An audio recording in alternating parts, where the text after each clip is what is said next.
गजल में बंदिशो अल्फाज ही नहीं काफी, गजल में बंदिशो अल्फाज ही नहीं काफी, जिगर का खून भी कुछ चाहिए असल के लिए, अंदाज़े बयान अंदाज़े बयान अंदाज़े बयान।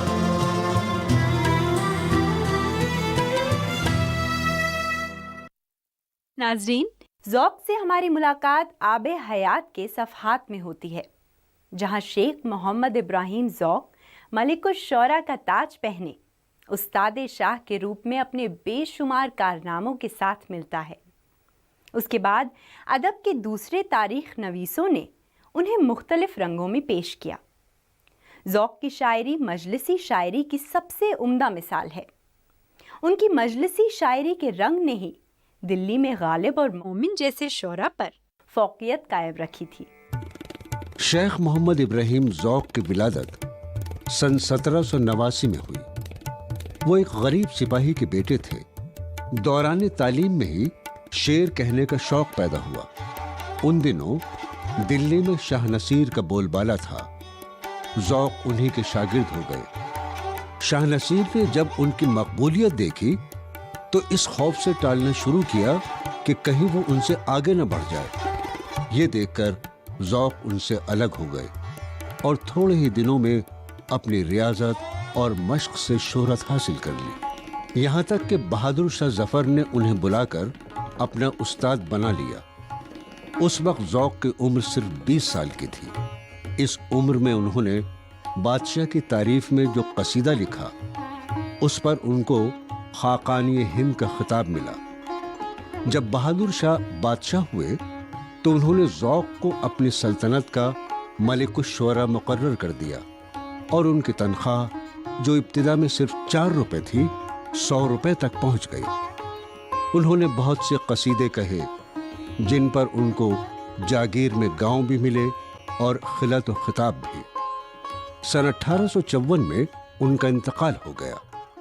नाजरीन, ज़ौक़ की शायरी में तजर्बे का वो आवामी उन्सुर मौजूद था जिसकी वजह से उनके अशार मजालिस में मौका महल के मुताबिक सबसे ज़्यादा इस्तेमाल होते थे। शेर सुनने और शेर सुनाने वाला शख्स ये समझता था कि इस शेर में उनके ख़यालात बिल्कुल एक जैसे हैं। तो आइए नाजरीन, ऐसी ही उनकी एक गज़ल सुनते हैं।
में ये जज्बा और एहसास की जगह ज़बान अपनी तख्लीकी हिस्सियत के साथ नज़र आती है। उन्होंने गज़ल को अपने ज़ौरे बयान के लिए एक फॉर्म के तौर पर अपनाया। इसके बावजूद उनकी गज़लें इस दौर की नुमाइंदगी करती हैं। 19वीं सदी उसका निसव्वल उर्दू गज़ल का वो भी सुनहरी दौर है। उसमें शेख इब्राहिम ज़ौक़, मिर्ज़ा गालिब, मोमिन खां मोमिन और बहादुर शाह ज़फ़र जैसे शायर, सबका उसलूब अलग, सबके मैदान अलग हैं, लेकिन गज़ल कैसी गैर मामूली गज़ल वो लोग कहते हैं। ज़ौक़ उस वक्त सबसे मुमताज़ शायर है। ज़ौक़ को मुहावरों का, अमसाल का, रोज़मर्रा का शायर कहा गया। ज़ौक़ को मुश्किल रदीफ़ों और अदक काफ़ियों का शायर कहा गया। ये तमाम चीज़ें भी ज़ौक़ के साथ रहीं, लेकिन ज़ौक़ ने उस वक्त की ज़िंदगी, उस वक्त के मामलात और ख़ास तौर से जो फ़ारसी क्लासिकी गज़ल के असरात हमारे यहाँ थे, वो तमाम चीज़ें ज़ौक़ के यहाँ देखी जा सकती हैं। एक चीज़ कही जाती है कि साहब वो फ़लाँ शायर ज़बान का शायर है। सिर्फ़ ज़बान के शायर जो होते हैं उनके यहाँ वो कैफ़ियत नहीं होती है जो ज़ौक़ के यहाँ है। ज़ौक़ ने ज़बान का भी इस्तेमाल किया, लेकिन ज़बान का इस्तेमाल कितनी सतहों पर हो सकता है और उसका तख्लीक़ी इस्तेमाल क्या है, ये भी वो जानते थे। नाज़रीन, हम जब भी ज़ौक़ का नाम लेते हैं तो उनका अहद अपनी तमाम खुसूसियात और तारीख़ व सक़ाफ़त के साथ हमारे सामने रोशन हो जाता है। मोहतरम नाज़रीन, आगे बढ़ने से पहले क्या ही अच्छा हो कि उनकी एक और गज़ल सुन ली जाए।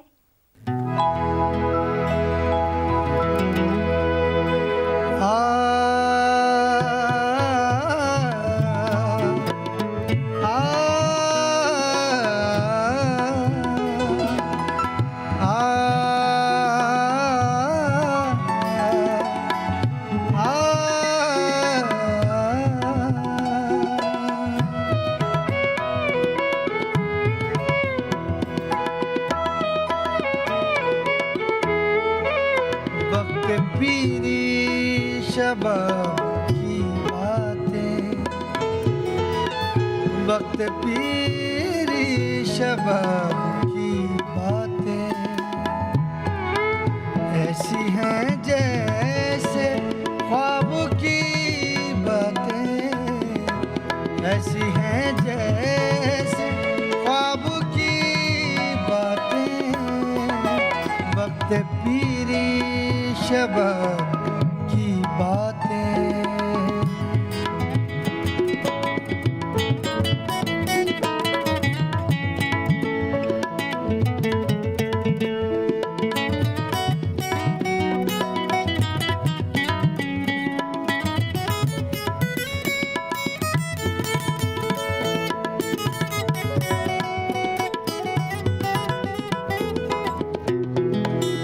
फिर मुझे ले चला उधर देखो,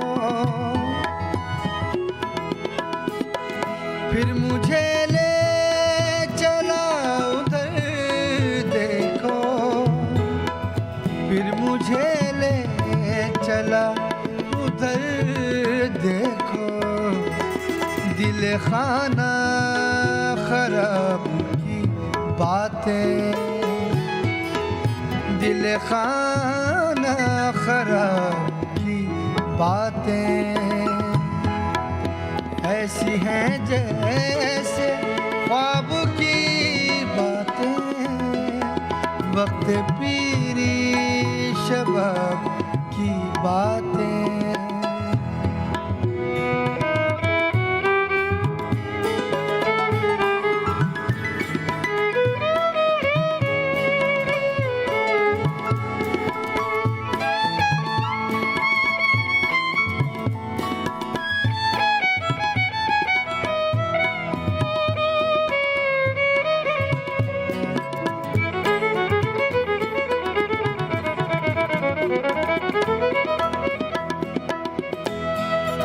मुझको रुसवा करेगी खूब दिल, मुझको रुसवा करेगी खूब दिल। ये तेरी अज़तराब की बातें ऐसी हैं जैसे ख्वाब की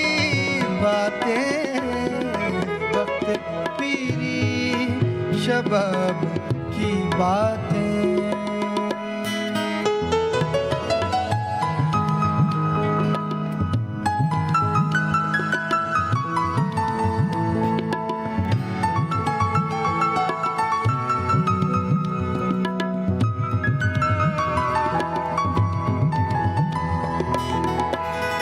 जिक्र किया जोश इश्क में ए ज़ौक़,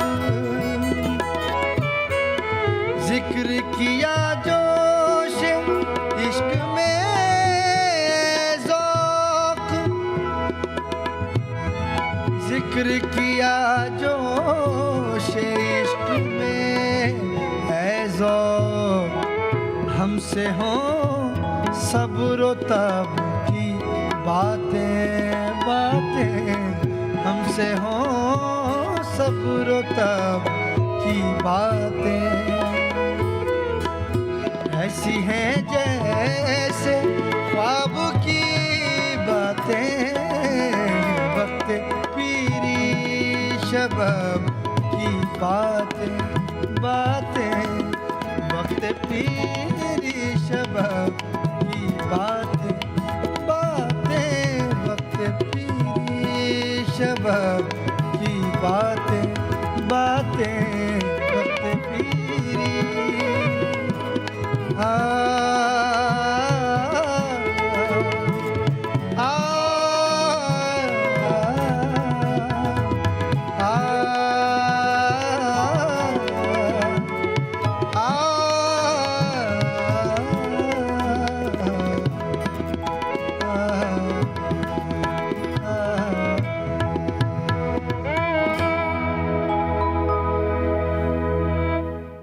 ज़ौक़ का सिर्फ एक उर्दू दीवान मिलता है। सौदा के बाद उनको उर्दू का सबसे बड़ा कसीदा गो समझा जाता है। ज़ौक़ के सभी कसीदे बादशाहों की मदह में और खालिस दरबारी ज़िंदगी की पैदावार है। इसी वजह से कसीदा गो शोरा की गज़लों में भी वो बेचैन और बेकरार जज्बाती उन्सुर नहीं पाया जाता जो गज़ल के लिए ज़रूरी है। ज़ौक़ का ज़माना बहुत ही दिलचस्प ज़माना है। उर्दू शायरी का अगर आप सरमाया देखें तो उर्दू गज़ल के असातिज़ा में और उसके बाद कसीदे के असातिज़ा में अगर आपको दो चार नाम मिलेंगे तो उनमें ज़ौक़ को आप सर फ़हरिस्त रखेंगे। उनसे पहले कसीदे के शायरों में सौदा का नाम सबसे बड़ा था, अगरचे मीर ने भी कसीदे कहे, कुछ गालिब ने भी कहे, लेकिन ज़ौक़ का मर्तबा कसीदा निगारी में बहुत बड़ा था। ज़ौक़ की गज़ल में वो तहें नहीं हैं, वो एक ही शेर में मुतादिद सतहें नहीं हैं कि जो जैसे गालिब के यहाँ मिलती हैं।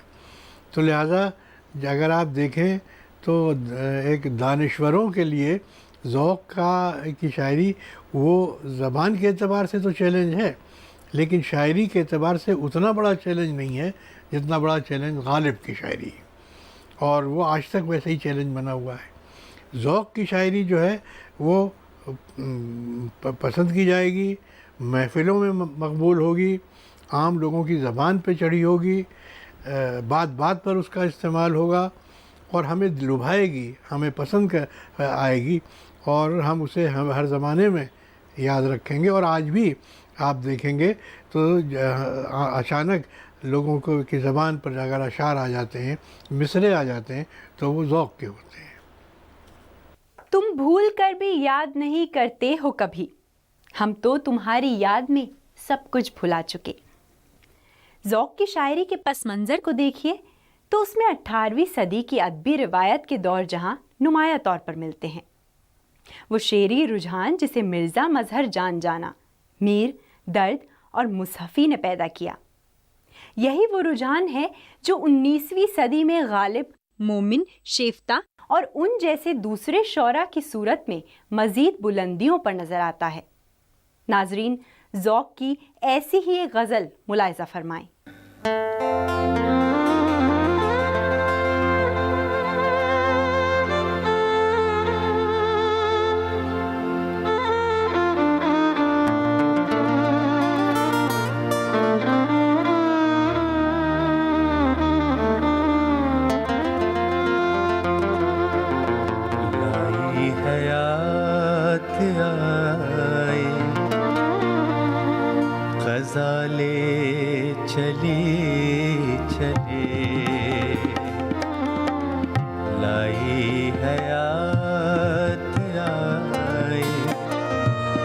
गज़ाले चले चले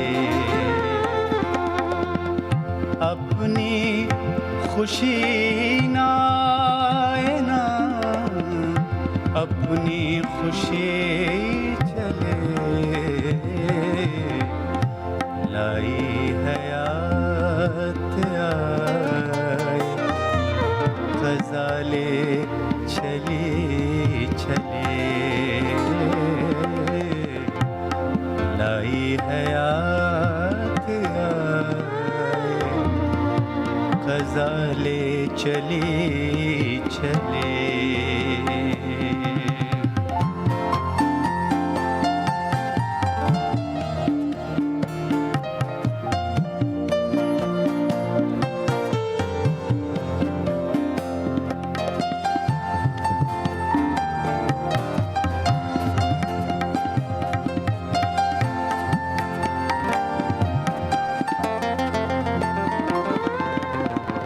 बेहतर तो है यही कि ना दुनिया से दिल लगे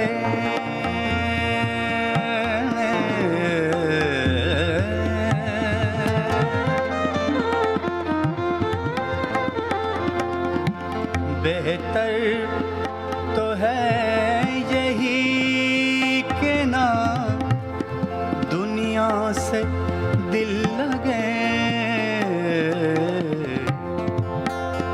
पर क्या करे जो काम ना बेदिल लगे चले पर क्या करे जो काम ना बेदिल लगे चले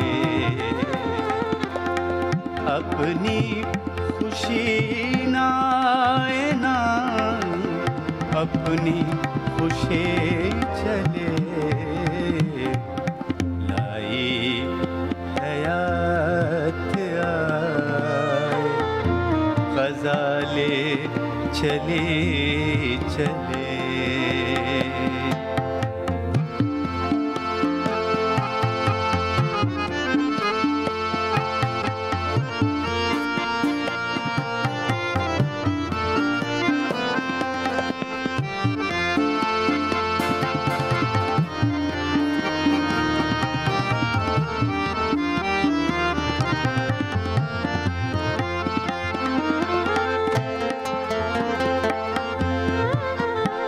दुनिया ने किस करा है फना में दिया है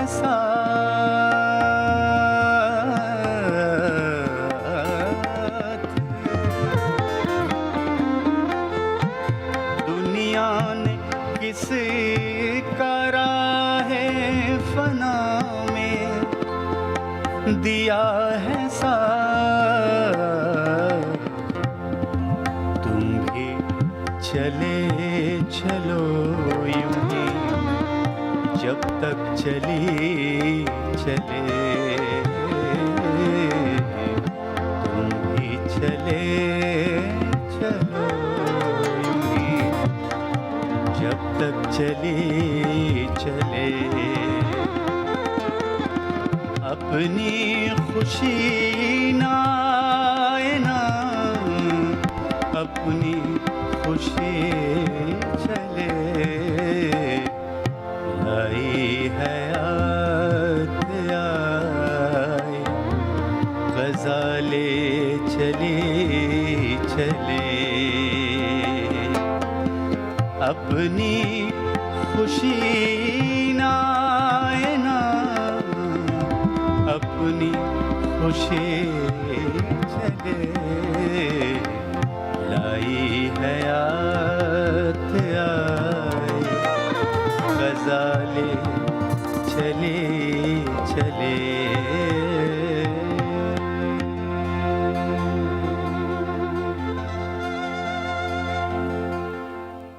ज़ौक़ का जो कि अव्वलियात में जो बात है वो ये कि दिल्ली का रोज़मर्रा और उस ज़माने की आम बोलचाल की ज़बान को जो इस्तेनाद बख्शा और जिसे अदब में बड़ी जगह, ऊंची जगह दी, वो उनसे पहले मीर तो कर चुके थे ये, लेकिन ज़ौक़ ने अपने ज़माने में जिस हद तक ये काम किया उस हद में किसी और ने नहीं किया। उनकी पूरी शायरी आप पढ़ें तो आप देखेंगे कि दिल्ली का मुहावरा और दिल्ली की आम बोलचाल की ज़बान उसमें मिलेगी। ज़ौक़ के जो बहुत मशहूर अशार हैं और जो ज़ुबानज़द ख़ास-ओ-आम उस ज़माने में भी थे और आज भी हैं, बल्कि बाज़ औक़ात लोगों को अंदाज़ा नहीं होता कि किस शायर का शेर है, और वो शेर आम तौर पे माशरे में पढ़े जाते हैं। और वो तमाम अशार मतले हैं, यानी ज़ौक़ के जो मशहूर अशार हैं उनमें बेशतर मतले हैं। मतले की ख़ुसूसियत ये होती है कि उसके दोनों मिसरे एक दूसरे के लिए इल्लत व मालूल या सबब मुसब्बब का काम करते हैं, और उसमें जो रब्त और जो एक तरह से ताल्लुक़ होता है, जो एक तरह का जोड़ होता है, वो दिखाई नहीं देता उन शुअरा के यहाँ जो कादिरुल कलाम शायर है। गज़ल का मतला और बेहतरीन मतला कहना बहुत मुश्किल काम है, लेकिन ज़ौक़ इस कसौटी पे पूरे उतरते हैं और उनके मतले ही आम तौर पर ज़ुबानज़द ख़ास-ओ-आम हुए हैं। तो ज़ौक़ की कादिरुल कलामी और ज़ौक़ का शायरी पे इस तरह से हावी होना कि वो जो बात कहेंगे वो जिस तरह कहेंगे, और अगर मतले में कहेंगे तो मतले के तमाम जो फ़नी रुमूज़ है उनका पास रखेंगे। ये बात ज़ौक़ के यहाँ बदर्जे आता मौजूद है। कहते हैं आज ज़ौक़ जहाँ से गुज़र गया, हक़ मग़फ़िरत करे, अजब आज़ाद मर्द था। नाज़रीन, ज़ौक़ की शायरी दिल में धड़कन और गर्मी नहीं पैदा करती, लेकिन इसका मतलब ये नहीं कि उनका सारा सरमाया शायरी उसी ढंग का है। ज़बान पर उनको बड़ी कुदरत थी। ज़िंदगी के आम मसाइल को उमूमी अखलाकी शक्ल देकर पेश करते थे। फ़न्ने शेर के बड़े आलिम थे। नाज़रीन, उनकी गज़लें देखी जाएं तो आपको मालूम होगा कि उनकी ज़िंदगी की सादगी और साफ़दिली उनकी तख्लीक़ात में पाई जाती है। आदमियत और शय है, इल्म है कुछ और चीज़, कितना तोते को पढ़ाया पर वो हैवा ही रहा। नाजरीन, इसी के साथ मैं सरवत ज़हरा आप सभी से विदा चाहूँगी। अगली दफ़ा हम आपसे फिर मुलाकात करेंगे, तब तक के लिए मुझे दीजिए इजाज़त। खुदा हाफ़िज़।